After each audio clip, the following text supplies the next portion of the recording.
we are going to look at transformations from this state of mind when a person hasn't written many papers to the behavior where a researcher, be it a student or an experienced writer, starts writing regularly. And we will talk about the effects that this writing has on the research. My name is Idaliia, and I've worked at HSE, at School of Foreign Languages, for many years, teaching students different aspects of English and academic writing too.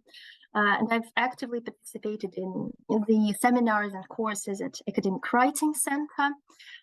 So this led me to participating in a writers' retreat, which we had last year. That was a weekend of writing with different activities. And also after this retreat, actually, we decided to continue working together with people from different departments of HSE and meeting regularly for a writing group. So I'll definitely talk more about it at the end of my talk.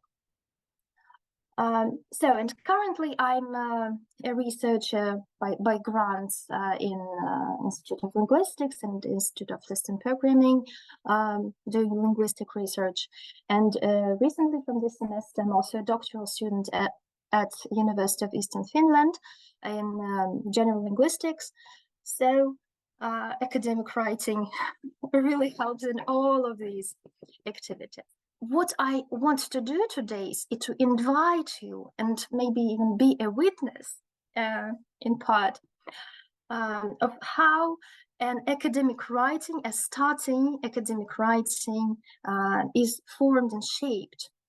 So everybody has gone through this here, right? When you didn't have experience in writing and then you start working on your papers, or you are turning to publishing in English instead of Russian. So you're finding yourself again and again in this situation when you start to write, you're a novice there. And we'll talk about the problems that academic writers have. So be it the newcomers or experienced writers, we'll look at possible solutions, effective strategies that I find useful with my students and in my experience. And also I want to highlight the importance of working together, of writing together, because I believe this is not very popular nowadays, and I'll share my experience there. So now to start, and I also think that this could be because little exposure to actually these genres, to research articles, to course papers, if they are writing a course paper, for example. So they don't read much of this genre. I'm not saying that they don't read, of course not. We have bright students, they're so motivated and so on, but reading for writing is something else, right? Reading, quite often people just read to get the knowledge, to get the data, to find an answer to their question, but not because they kind of want to model it. So another thing, another curse, if I may say, is that sometimes their writing is just unreadable, and not because they don't speak English, they don't know how to use English. So these are all English words, but the sentence structure is just makes this sentence unreadable. It's hard to follow the thought. So sometimes maybe it can be, of course, influence of their mother tongue, or maybe some AI services that they're using just to translate. So, and one more problem that I think is that it's a bit different. So that it's not only about like sentences that are unreadable, but generally the text as a whole, if it's a big text, it can be chaotic, repetitive, or sometimes you read but you can't find the main idea there, right? And so that's I think lack of modeling, lack of models in structuring the whole text, not just at the level of the sentence, but the whole text. Experienced writers at higher positions also have higher stakes, for example. So if you're writing a course paper, that's one situation, but if you're writing a grant proposal for funding for your salary and your research group, for example, that's of course a different situation where writing matters a lot more. Yes, so the way how you present your research, how you convince the funding body to give you that money, and convince evaluators, of course, affects your life a lot. And this also can cause many negative feelings or writer's block or whatever. So one more thing which is connected to it is like throughout your career, you need to get to the next level, switch from Russian to English, for example, go to international publishing or go to higher ranks of journals. So that's professional development. And you find yourself again in such a situation when you are new here, right? So, and one more thing, I think that's popular complaints from especially university lecturers, people who both teach and do research, is work overload and lack of time. Well, actually, everybody, I think, doesn't have enough time, even students, because they have so many courses. So that's a real obstacle there. So these are possible problems, and we'll talk about solutions later, of course. But first, let's again think about this first stage when you start out your writing career. Read this abstract written by a physics postgraduate student, so that's student working on his dissertation. That's an abstract to the synopsis of his dissertation. So I have only one question, regarding all these problems that students might have.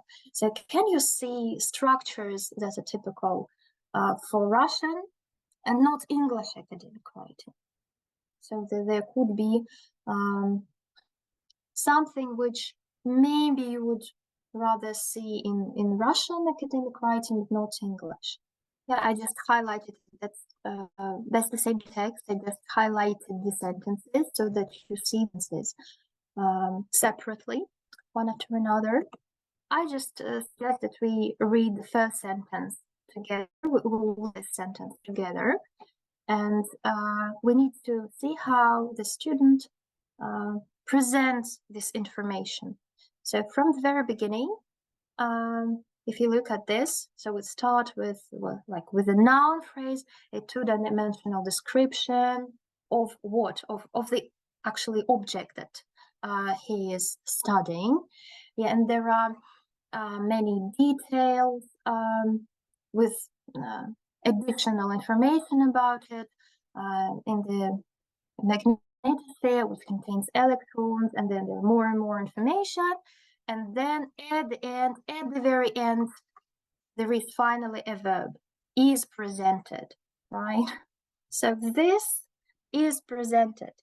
If we just put this into active, not passive, we immediately get an entirely different effect here. So actually, there should be written something like, this paper presents, and then what? Yes, this paper presents, and we as readers are not overwhelmed with all these details. We know what to expect, so this paper presents, and then the object with all the necessary details, if that's important. Great. So here, right, and that's why I thought this would most resemble Russian academic writing, because usually students are taught that in Russian you need to use passive if it's academic writing, if it's official. But actually in English, it's not used the same way, right? So they actually don't know. They kind of use the old models in a new situation, and it doesn't work. It just overwhelms the reader here. And the same thing happens in the next sentences, right?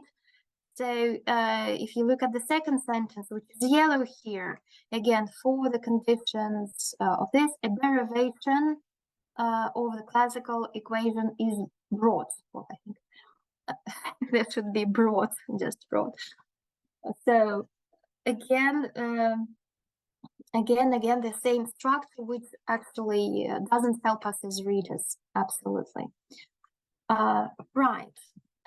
So this, I just put some corrections here. If we transform this, something is presented, the possibility is considered, right? If we just transform it into active, then it will be a lot easier for us to understand, and it would sound correct. But it's not, in my mind, it's not just the problem of active voice or passive voice. It's problem of lack of exposure to the literature, lack of reading in English, and so on. So that's why these problems might happen. So now let's look at another example. And there are sentences. So previously we looked at an abstract, at a text, and now let's look just at individual sentences that are not connected. These sentences are also written by postgraduate students. So try to rewrite them, making shorter and clearer.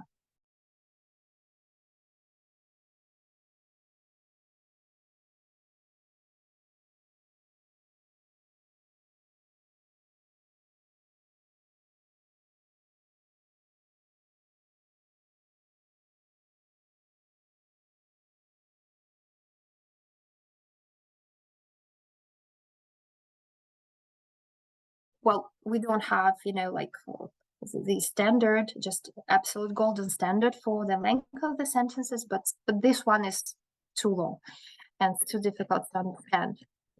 So we can divide it into two. Right, so the second sentence B also can be divided into two sentences. So I'll show you my variant. Yes, it doesn't mean that this is like the only option. So that's just something to discuss with you. Also, it really helped me when I learned that actually we need to divide the long sentences as much as possible and make them shorter and clearer. So what can be done here? First, kind of describe the method. Yes, describe the method. So maybe this is important. Maybe we need, in this part of the text, we need to like remind our readers of what kind of method was being developed, right? Well, possibly, of course. So then we focus on that, what kind of method was being developed here. But of course, if we start the sentence by this whole phrase, it's too heavy. So probably if this method has already been described, you just can use the proposed method. Yeah, why should we repeat it again and again? Maybe we shouldn't. Maybe we don't need it. So maybe we can just use the proposed method, or this method. It's also applicable when the conditions are not met. Yes, the student wrote fulfilled. Okay, so the main idea is that it works not only under these conditions, but it also works under other conditions. And you just nicely separate the long sentence, and you're fulfilled with it, and the reader understands it, right? So why am I mentioning this with like with the reference to how to become a writing researcher. So I think like observing the students that, well, this first phase when they write, they tend to write really long sentences and they kind of get lost in them. So knowing techniques of writing and techniques of editing, like separating sentences, writing shorter sentences, and so on, really helps.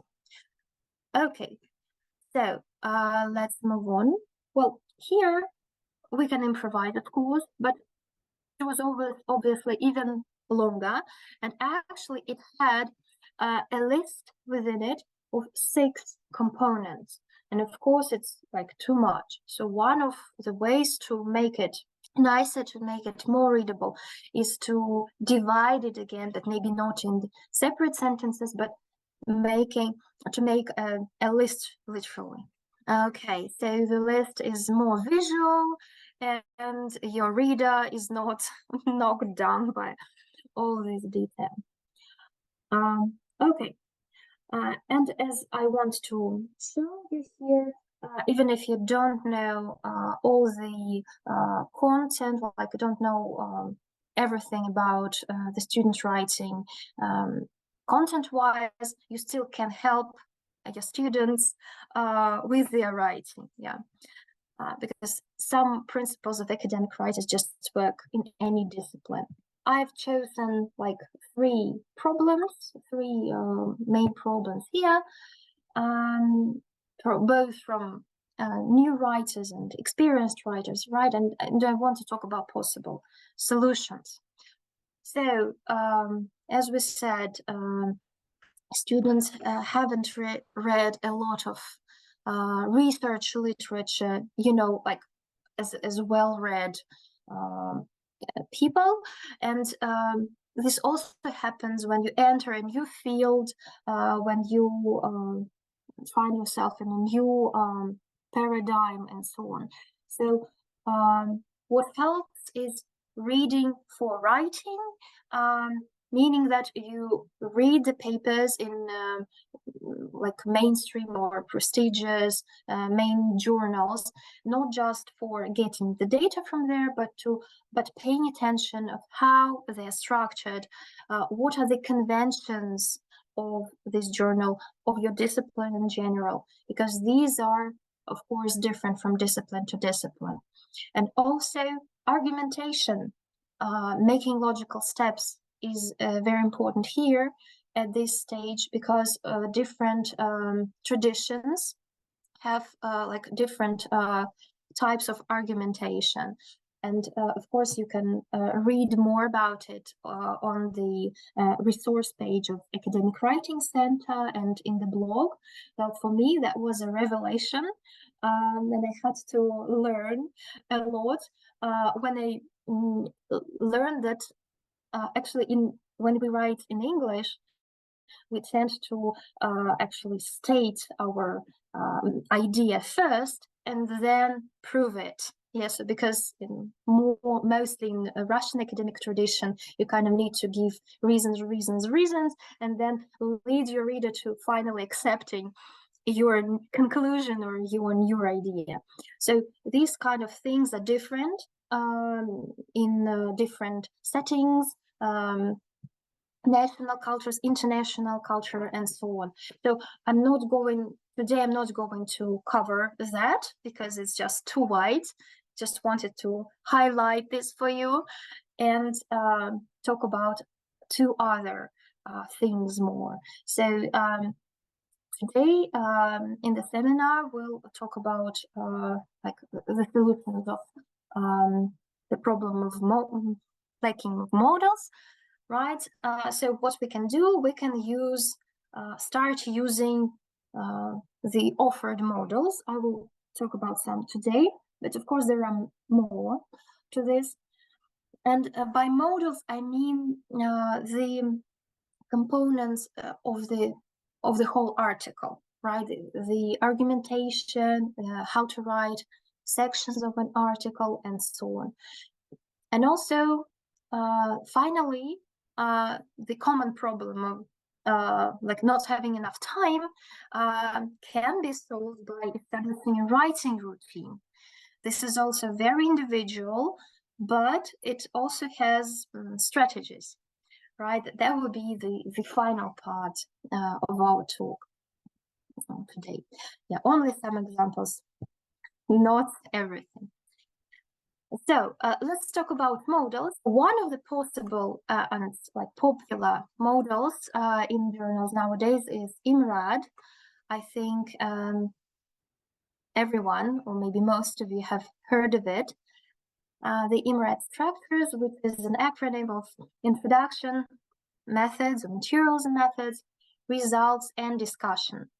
So there is also conclusion, and discussion in different journals can be combined with results or can be combined with conclusion. There are many tutorials on that and different materials. What we're going to focus on today is like on the backbone of this whole model. So what holds it all together? So we have the central reports section as is written here. Well, central section of the paper. You can change the word report with the word paper. Okay. So and you have introduction, methods and results, and then finally conclusion. What I want to focus today is actually, well, it's not written right here in the model, but in this paradigm, the central thing is the research question. So I don't know if you've heard this phrase, research question, in a paper, in a specific paper that you're writing. It can be introduced as an aim of the paper and so on. So when I taught academic writing, I taught my students like how to define the research question, and how to how to build the paper, the text around this research question.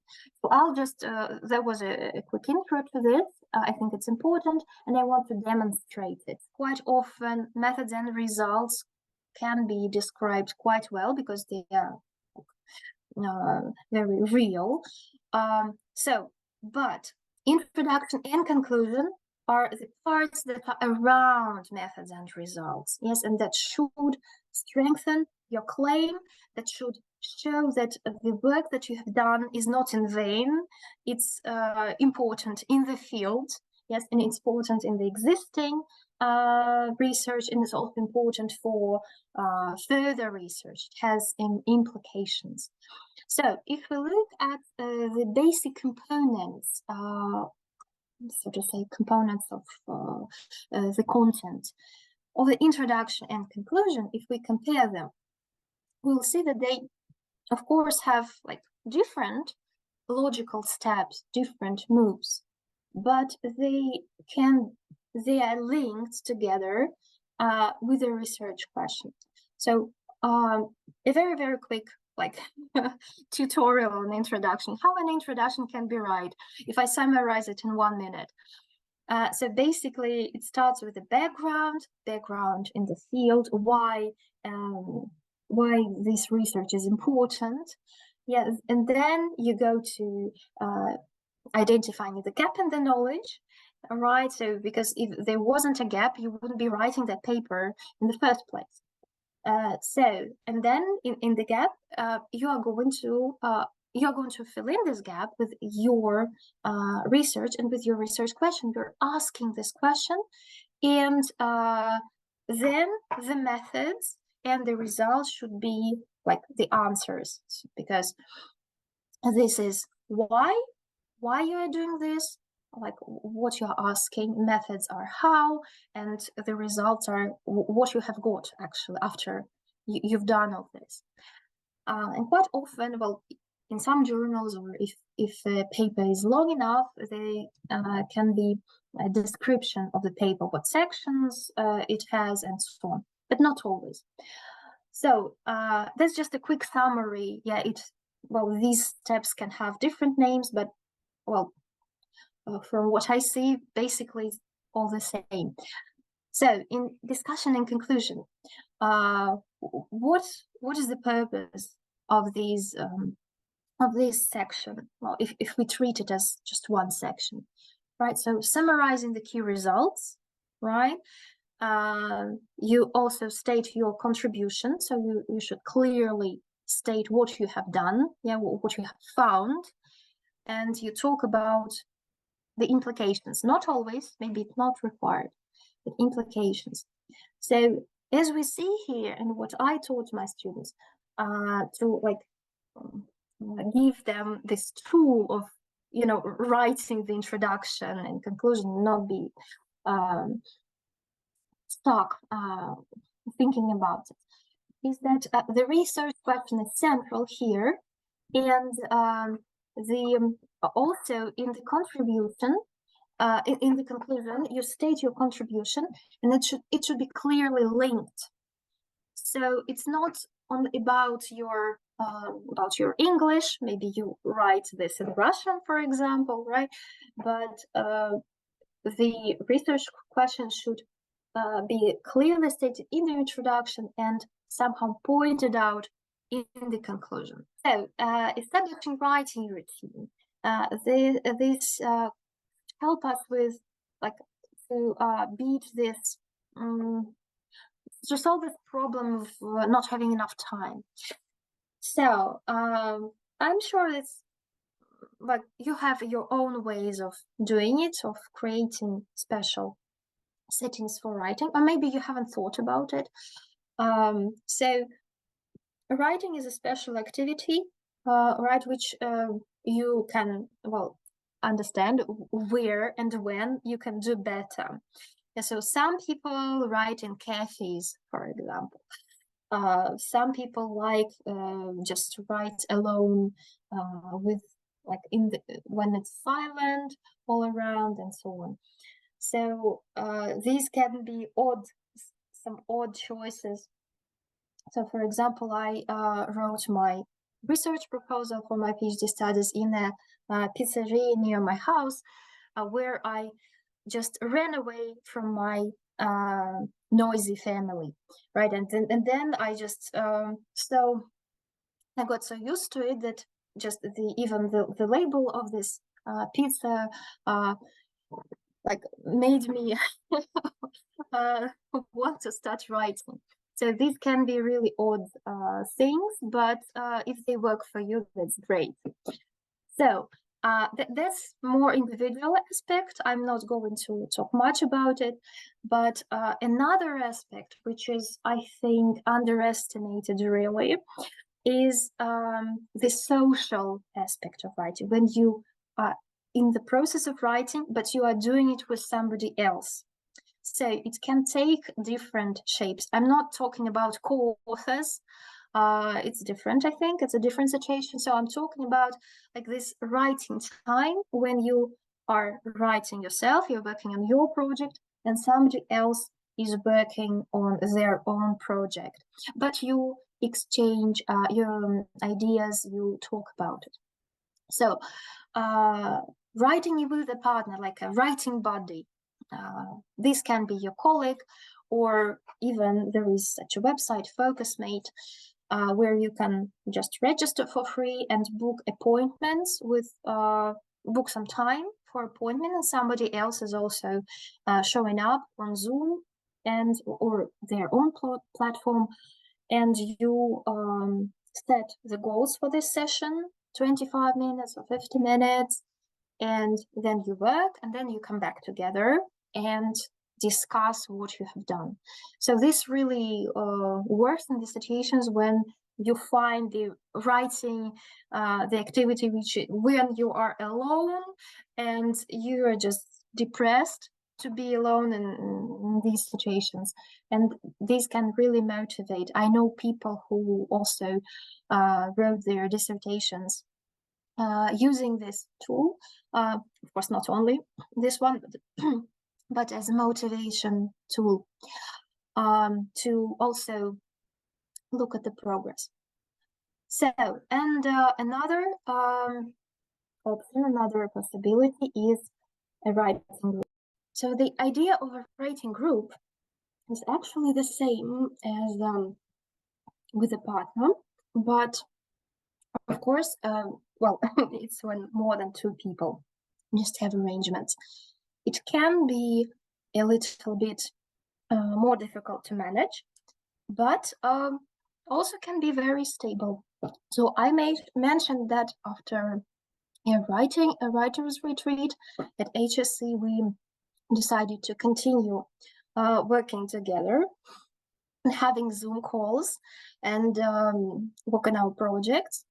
So we established a writing group, and we are going to continue this good event starting in October. So that's the initiative that can be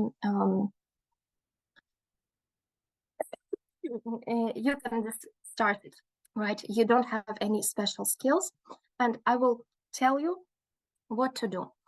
So there is also such an organization for writing groups, which is called Shut Up and Write, and you can just go and like sign up and find the necessary time, the time which is convenient to you, and join such an event. So that's the basics, right? And I'm just I want to talk about my experience of working in such groups and how this boosts performance. So I call it benefits of social writing, mostly thinking about a writing group. So there is literature on this too, but I will just speak with my own words here. One thing is that you are accountable. So when you don't have time, you have lectures, you have meetings, you have other things to do. So having a writing session with a writing group is also a meeting in your calendar, and you just book it and you feel responsible because there are other people who also booked this time for this meeting, and you need to show up, right? This is also works as a pretext for I don't know, for your friends or family who want something from you, but you have this book, have this meeting, you have this appointment, and you just say that I'm in a meeting, I'm writing, so I'm not available for the next 2 hours, for example. Works well with me, for example. Good, so I see hearts here. Then, of course, it's really supportive emotionally because somebody's waiting, and when you start working in the writing group, you already know what people are working on. You know that they're going to conferences, or they are submitting articles for journals. You're kind of, so that's another research community, I would say. And also it's so supportive because somebody's waiting for you, somebody's following your progress, and you are also following their progress. So there is a time that, well, you start to wait for this time, right? It's not like you need to just somehow find this time, but you want to spend this time writing, and meeting these people, and getting your things done, getting your writing done.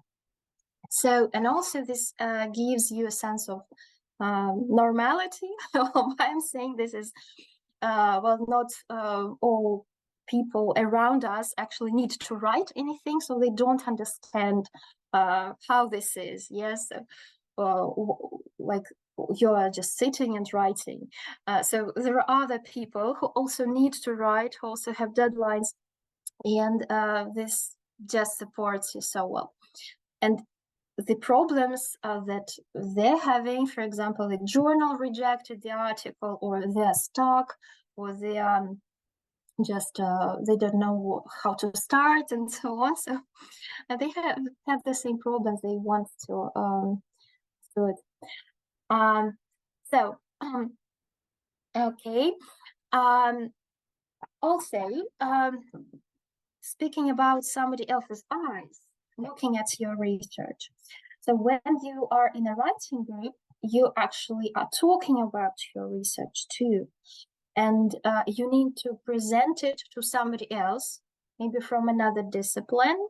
It can be the same discipline, but just a person working on another topic.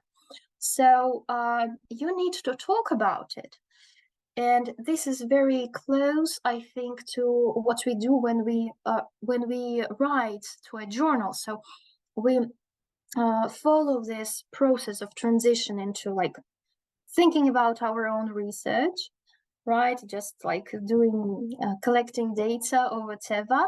We are talking to other people. We are presenting our research, and people ask questions, right? So something is not as straightforward as we thought it to be. So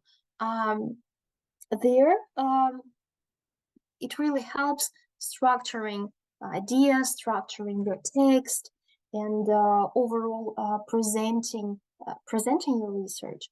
Also, it's not only about presenting, but you start understanding how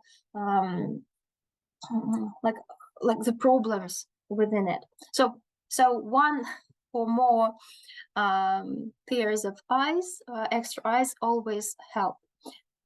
And another thing which I think is connected to to doing research is actually that when you are in these meetings, when you start the meeting of the writing group, you announce your plans, the session, and then at the end you meet again and you discuss what you have done. So this really helps checking your plans against reality. And well, it has different effects. Well, for example, what I saw personally is that I plan too much. So I think that during these 2 hours, I will do the 1, 2, 3 things. But of course, writing, I think, as research, as different creative things, is not so well like planned, yeah, because other things can pop up, or you may spend, I know, the whole hour searching for one article, or maybe you accidentally have found an article which is so relevant and then just change the whole course of your research.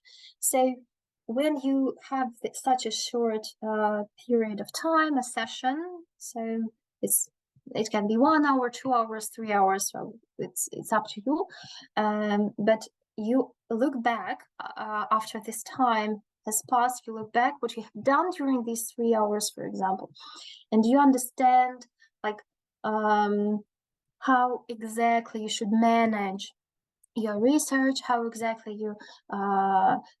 you can measure your progress somehow, right? So more often than not, I think, for example, my plans are not realistic for the session, but sometimes I really can do everything that I planned, and it gives a huge surge of satisfaction with work and research. It's so good when you finally have finished something. So I hope that you are motivated to join or to organize writing group to boost your research. So how can you do it? There are some very few practical steps which I believe will help you to organize it if you need it. So of course there should be a moderator in the group, otherwise it will not work out. Somebody should kind of send notifications and create a Zoom link. So just anybody, and invite to this meeting. And then, so when this happens, when everybody is on this Zoom call, well, it can be, of course, in person, and Academic Writing Center, as far as I know, is eager to offer a place, a room, if you want to do it. But actually, it can be done on Zoom too, of course. So when everybody's there, then at the beginning, you say what you are going to do during the session, and that is for everybody. Sometimes it's hard because there is so much that you need to do. Then, well, you can just say that you need to do this and that. You can vent a little bit, complain that you don't have time for writing and so on. But somehow define your goal for this. You negotiate the period of the session, be it 1 hour, 2 hours, 3 hours. Well, it's up to you, absolutely. Well, from what I think, an optimal time is like 2 or 3 hours, because like 1 hour is maybe too little to do something significant. 2 hours is fine, and maybe more.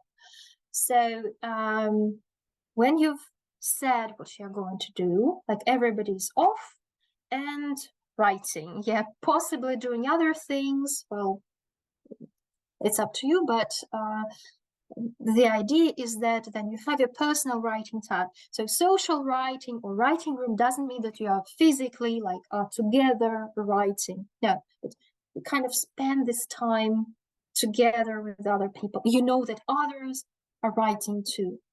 And then when the time is up, for example, it's 2 hours and 2 hours have passed, you come back and you talk about your results, what you have done, actually, what you have done.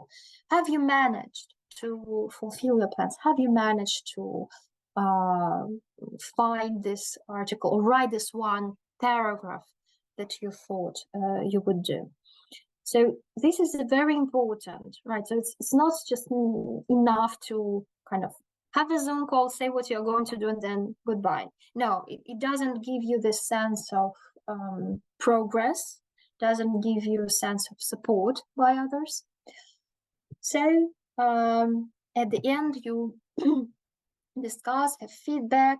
If you have some, you may even look at each other's text, or you can just share the screen and show something and ask questions, right? And then you repeat it. Yes, well, one of the important things is to keep these meetings regular. Regular is also, it can be understood differently. So maybe it's once a month, maybe every 2 weeks or so. But I think that once a month is at least, well, optimal. It keeps you on track. It keeps you together working in this session. First of all, in order to write, you need to read literature as a writer. Yeah, pay attention to the conventions, to the logical moves, to the terms, and so on. Luckily, Academic Writing Center offers many courses and seminars in this field, in this respect. Yes, but in order to write, you need to actually practice writing. Yeah, you can't learn writing without writing. So establishing routines is crucial, and one of the like effective, I think, but underestimated ways of establishing a routine is joining a writing group together, because of the reasons that I actually mentioned earlier. And going back to our concept of, or maybe being a witness of becoming a writing and publishing researcher, I would like to know that in my opinion, writing is not a separate, it can't be separated absolutely from the research. I need to comment on that, I think, especially because I worked with students of physics, for example, whose research is, doing lab experiments or solving equations and something like that. So in literature, there is such a view, or maybe a term of writing up a paper or writing up a dissertation. And it's like it presumes that you do research and then you write about your results. But it actually can lead us to a false understanding and lead to a trap, because especially as far as I understand, most of the participants here are in social sciences and in the humanities. So writing and doing research are interconnected. Yes, so when you write about something, you need to formulate, articulate some ideas more clearly. And going back to this vital role of a research question, I would say, well, my personal revelation maybe was, maybe not a very big revelation, but still, that when I collect data, when I work with data, I have nice tables and graphs and so on. Actually, there can be many research questions to the data, many research questions. They can be like broken down, they can be separated, and different research questions can fit into different journal publications. So some like from the same pool of data. So one can be for a big refereed article, another one can be for a small notes in a conference papers or something like that. So that's all connected, and like learning throughout our career as researchers, learning writing techniques also boosts our performance.